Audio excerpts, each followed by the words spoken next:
Well, I have a story this morning, so let me share that with you.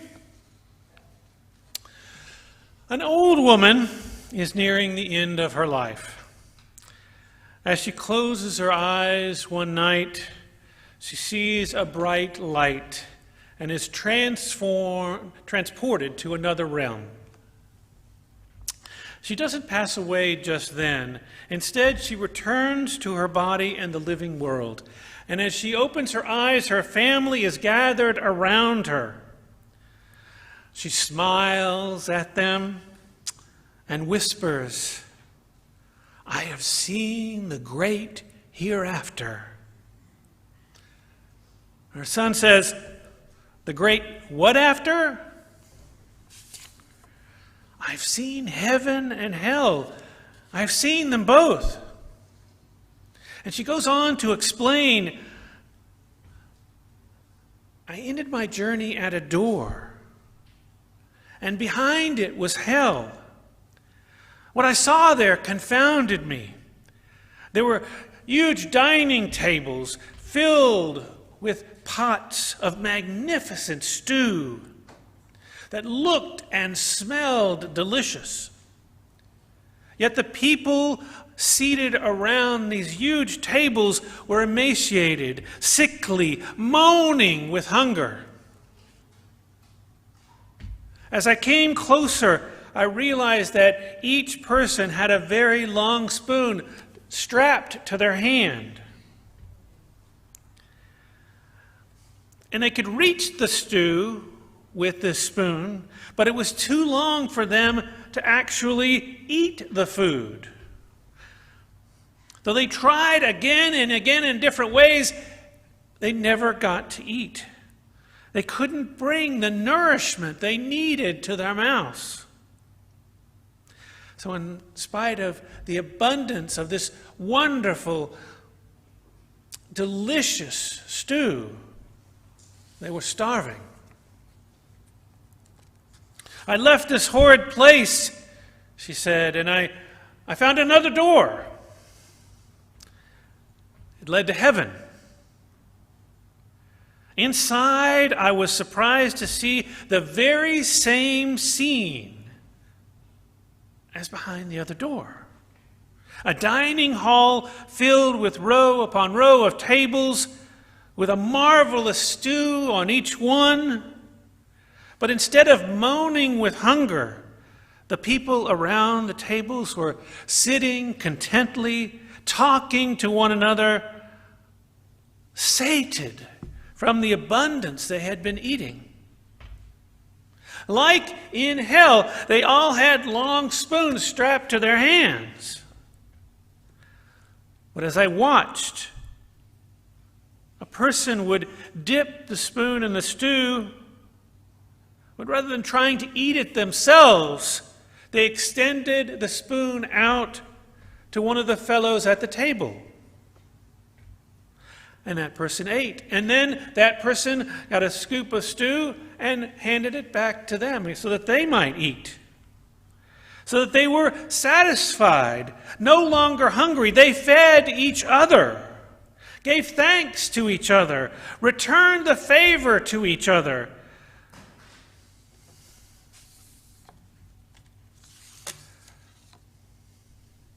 I suddenly understood the difference between heaven and hell. It is neither the qualities of the place nor the abundance of the resources, but the way people treat each other. In hell, we are selfish. We would rather go hungry than give people we don't care for the pleasure of eating.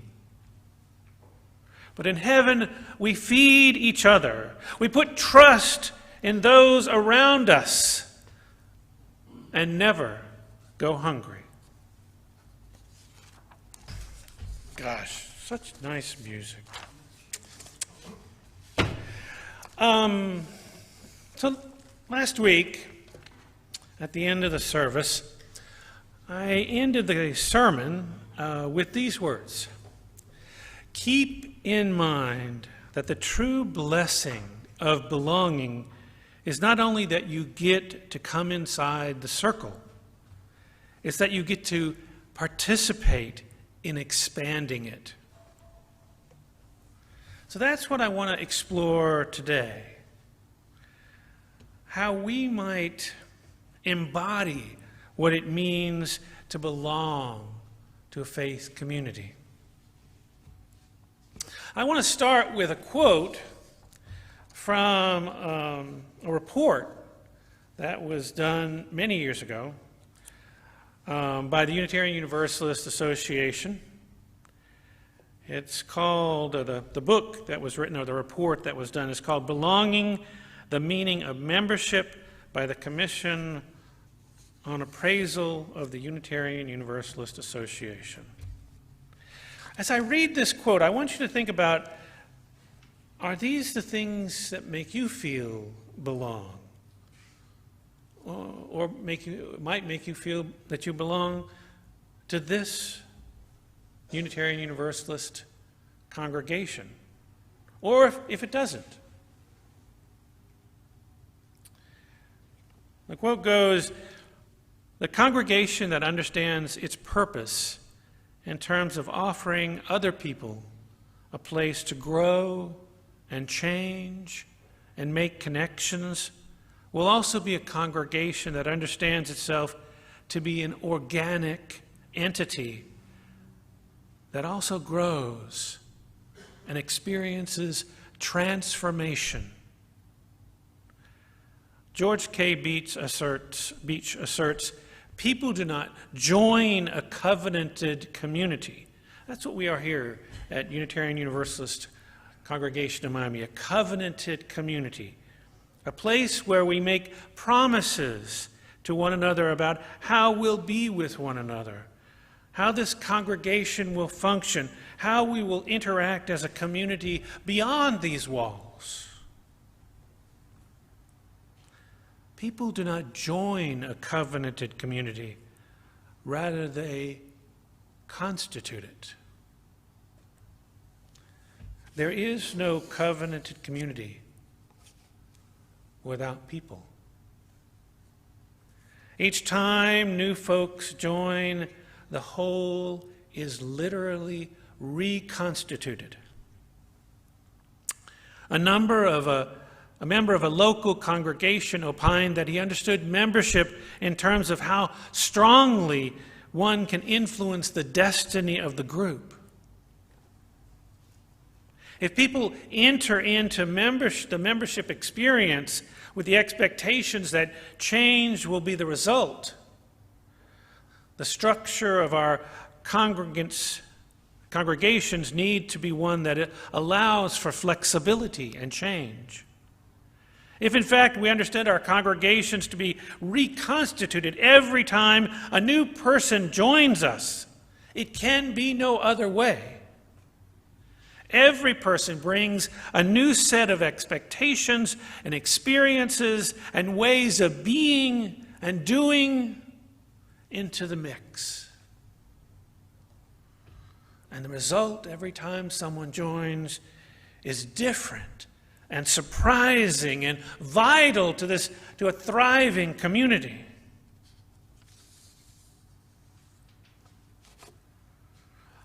As a congregation, we are bound to look inward for our own spiritual growth and deepening our faith as individuals. But we also need to ask how our beliefs fit into the larger community. They fit by words and deeds that are visible and audible in how we are in the world when we are at our best. The most powerful form of evangelism is simply by being who we are in the world.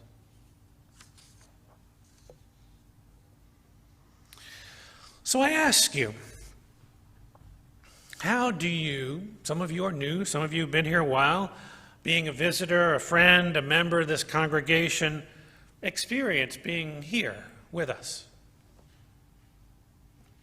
Have you felt that you have an influence on this community? How would you describe your connection to the people around you here today? Or do you feel connected to those people around you here today? And what would you call that connection? Now, I don't know if you've heard this, but I certainly have on many occasions. I've heard that a Unitarian Universalist congregation is no more than a social justice club. Not a faith community, a social justice club. Because we don't have a holy book or a single tradition, that we don't have any spiritual grounding, and we don't have a single belief in a god or goddess or any kind of higher power. That makes us a club. If you haven't heard that, you may at some time. Or you may have wondered it yourself.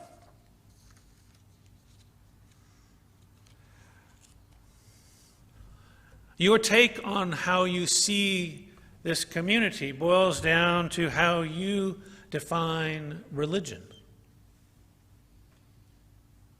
As it turns out, legally and theologically, a religion doesn't have to have a belief in a higher power, or a single holy book, or a single tradition. A religion, or religious community, is a group of people who come together to explore the ultimate questions of existence,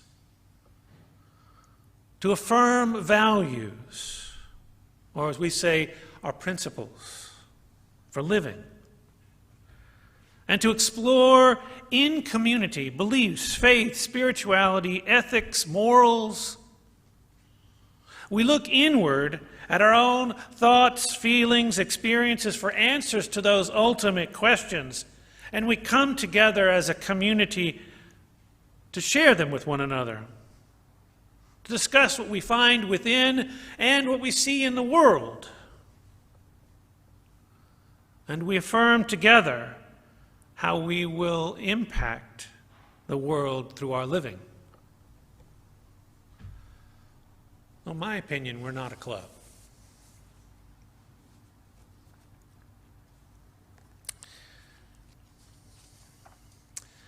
When I first attended First Jefferson, when I first came into a Unitarian Universalist church of any kind, it was First Jefferson Unitarian Universalist Church in Fort Worth, Texas, well over 35 years ago.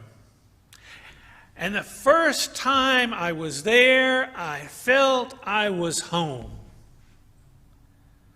Homecoming is an emotional feeling, sort of a comfort, finding a place that I didn't know even existed, but had always longed for.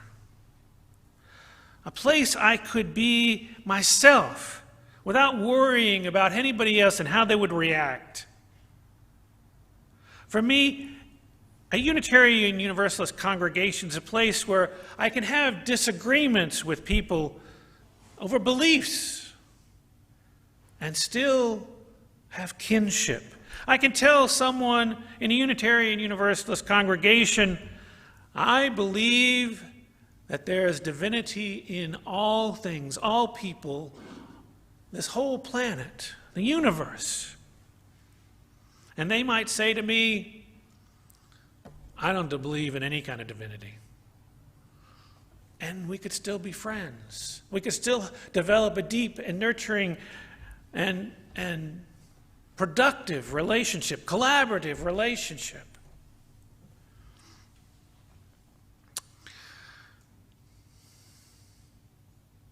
A home. A place where I can be known for who I am today and who I'm going to be 5, 10, 15 years from now. A home is a place where I can learn and grow and change along with others on that same journey. I want to ask you all, have you ever experienced that feeling of knowing that you are home or feeling that you are home? Just raise your hand if you've ever experienced that. Wow, yeah. That's an important feeling. And it's something that, I said I experienced here, and maybe some of you experienced when you came into a Unitarian Universalist congregation. But it's a powerful feeling. And yet,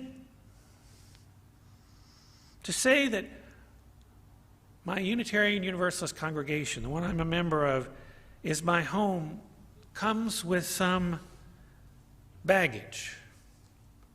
The word home isn't always a positive thing in my heart.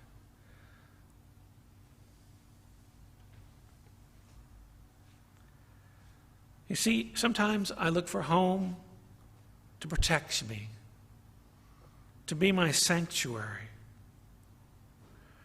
to protect me from the outside world, insulate me from people who don't share my values, a place where I can be safe. And I worry about that because I don't want my community, my faith community, to be only a safe haven.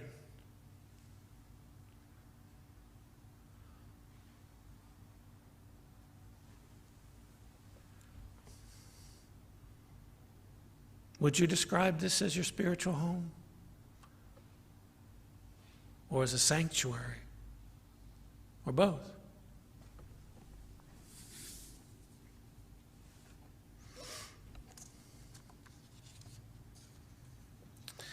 As I continued my journey in Unitarian Universalism, I joined Bay Area Unitarian Universalist Church, and I had a new feeling.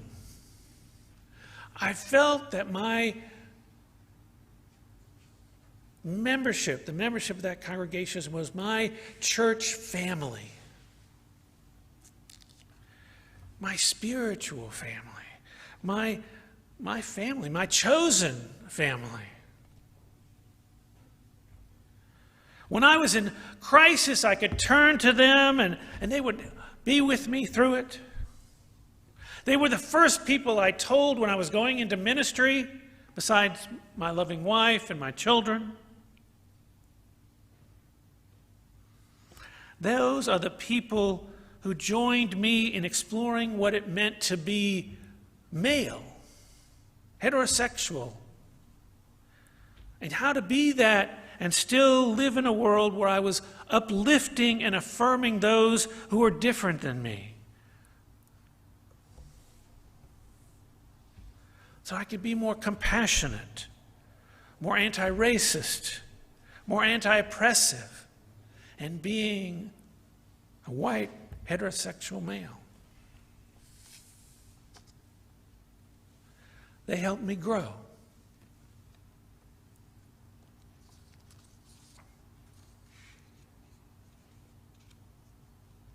And yet, family also has some feelings that are not necessarily comfortable for me. I grew up in a home with a raging, violent, alcoholic father. So family is not always a comfortable term for me. My memories of family, the feeling about family. I learned that intimacy and vulnerability can lead to hurt and pain.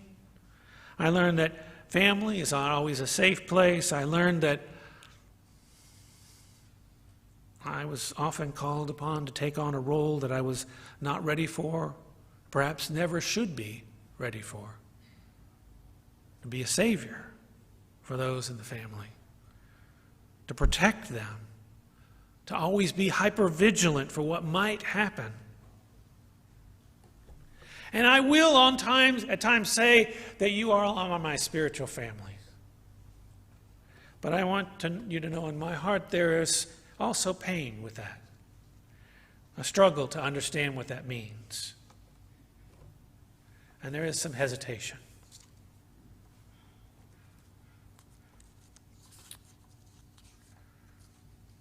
When I was reading this book I just told you about, Belonging and the Meaning of Membership, it came out in 2001, and I read it back then.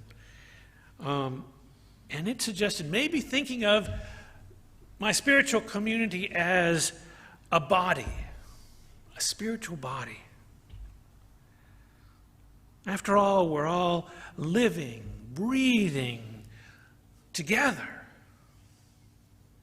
And it's this living, breathing dynamic that we are, in the deepest theological sense, one thing, one living thing that transforms a group of individuals into a community. We are here through birth and death, through affection and alienation, through hurt feelings and reconciliations, generosity and cold-heartedness, anger and enthusiasm, all the contingencies of life together. I have felt us breathing together, gasping together, laughing together, our heartbeats beating together, and of course our singing together in harmony as one body.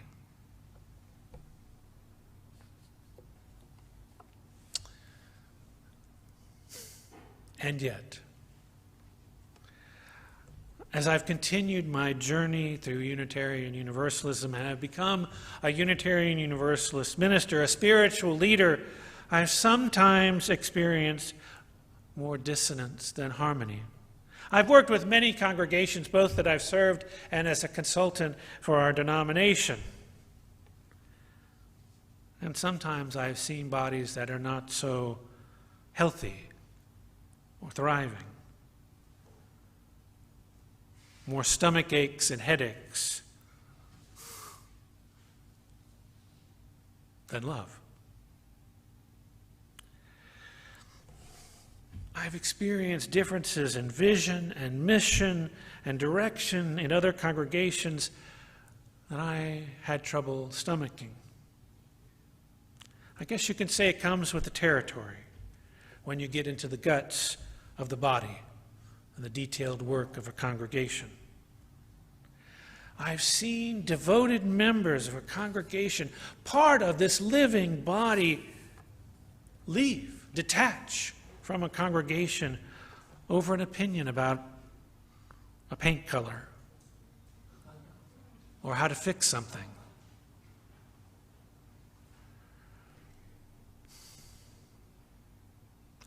I've seen members hurt. But that happens. In every congregation, we all might hurt each other.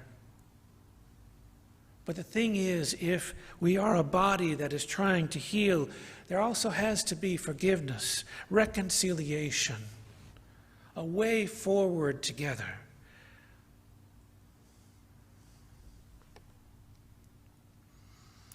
So, will I refer to us as a living, breathing, spiritual body? Sometimes.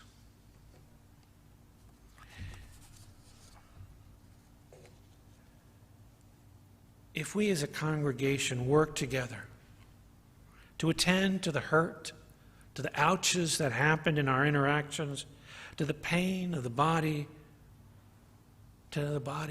whether it's a visitor, friend, member, paying attention to the pain, dealing with pain is essential to any healthy body. We know that. When we feel pain, it's a message our body is giving us that we need to give it attention.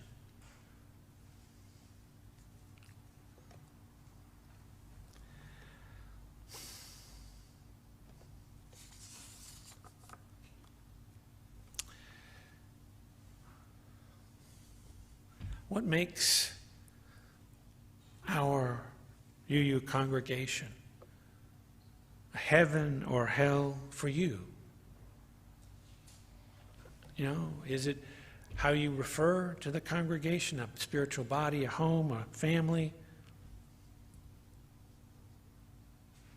You know, I read this story. I always read these stories, you know, from the Bible and other spiritual traditions, and they always seem to mean something different to me every time I read them. And certainly you've probably heard the story of the spoons before, where the spoons are strapped to the hands and the people can't reach the food without, you know, to serve themselves. They have to use it to serve other people.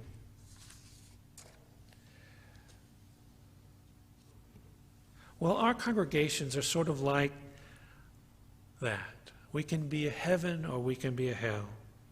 The spiritual and ethical sustenance we offer and receive is defined by the structures we have in place in our congregation. The governance, the way we worship, the religious education programs or exploration programs, those in essence are the spoons strapped to our hands. They're in place to provide structure for what we can accomplish. But these structures are also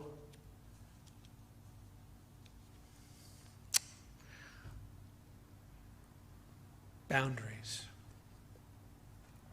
In essence, some limitation. How we use the spoons are up to us. If we use these structures in a transactional way, looking what is in it for me by having these spoons and this stew or this congregation, it can feel like hell. When we primarily focus on what we get from the structures, we can become defensive or angry when we don't get what we want or things don't go the way we think they should. That can be spiritual starvation. When we instead consider how we can support each other, improve the lives of all the people here, and make a difference in the larger world, how we will fulfill our mission. The structures can be foundational to how we become spiritually enriched and nourished and make a difference. Choosing how to use these spoons to help others in this spiritual community requires some selflessness and self-sacrifice, some flexibility and compassion. And even more than that, it requires us to have a center. In other words, a vision of who we are and what we are here to do.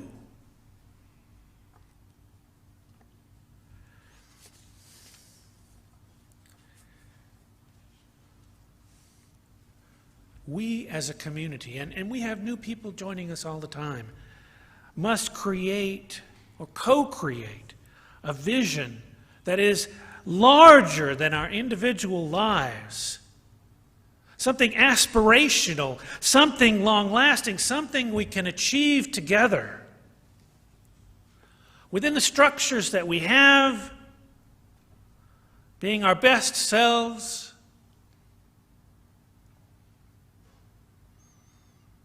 and then we have to communicate that grand vision through our structures to each other and to the world. Our vision that we create together must be deep, enduring, and most important, it must be ours. For it centers on who we are and what our purpose is and how we'll achieve that purpose. Before we can even start, though, co-creating this vision, which I believe that we need to begin doing now, and over this year, to begin thinking about what is it that we want to be and who we're going to be in the world. We need a covenant, an understanding of what we need to be able to do that as a community. You have to remember what the old woman said. It's neither the qualities of the place nor the abundance of the resources, but the way we trust each other. We put trust in those around us so that we never go hungry. So for us, foundationally, as we want to create this vision for the future of this congregation, we want to talk to one another about who we are. I believe we need a few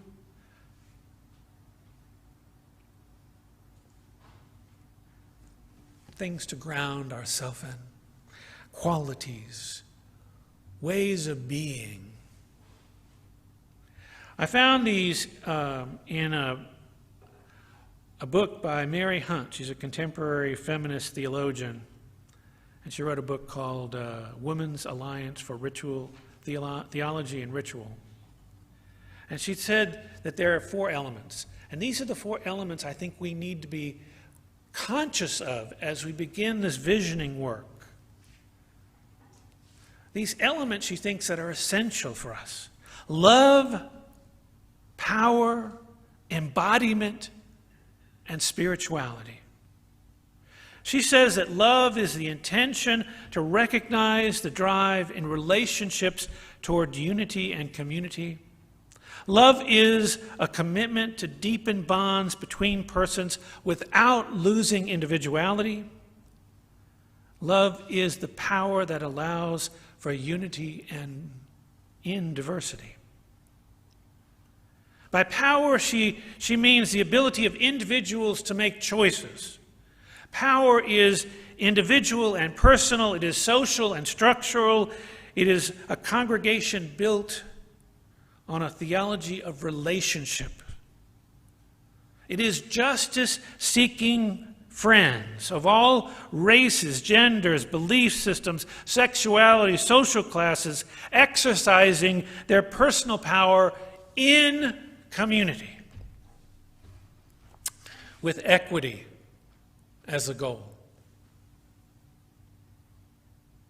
Embodiment, she says, is included in this model to acknowledge the fact that all of our reactions and relationships are mediated by our physical bodies. The needs and limitations of all of our bodies need to be attended to.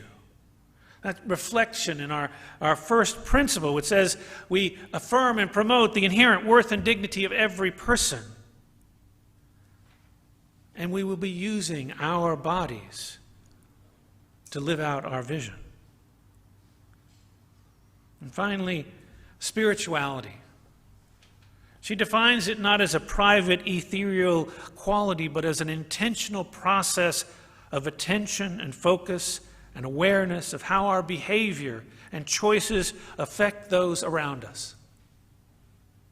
Thus, love, power, embodiment, and spirituality become matters of ultimate concern and commitment. Consider, my friends, the qualities that we need to be a thriving community, not the metaphors that we might use to describe it. What do we need to be a healthy, thriving, vision-driven congregation? What are the qualities and values you believe in that we need to affirm, reaffirm, and yet affirm again as a community? We'll start with what is your vision personally for this congregation? What are your hopes and dreams? Because we need to create that vision together. And it starts with yours, and then it becomes ours as we co-create a grand vision for the future of this congregation. Then we can embody that grand vision for the future. Are you ready? I am.